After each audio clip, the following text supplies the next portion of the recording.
Carbon dioxide পরিবহন। আমরা জানি আমাদের সেলে গ্লুকোজ উৎপন্ন হয়, এই গ্লুকোজটা জারণ হয়ে আমাদের কার্বন ডাইঅক্সাইড উৎপন্ন করে, যেটাকে আমরা শ্বসন বলি। এই কার্বন ডাইঅক্সাইডটা কি হয়, আমাদের রক্তনালীর মাধ্যমে পরিবাহিত হয়। কিভাবে দেখো, কার্বন ডাইঅক্সাইড পানির সাথে বিক্রিয়া করে কার্বনিক অ্যাসিড তৈরি করে। এই কার্বনিক অ্যাসিড কি করে, রক্তের মাধ্যমে প্রবাহিত হয়।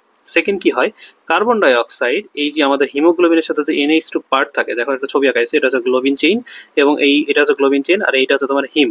এইটার সাথে দেখা যায় যে NH2 করে করে তোমার 4টা পার্ট আছে, এবং এর সাথে কার্বন ডাইঅক্সাইড এসে যুক্ত হয়েছে।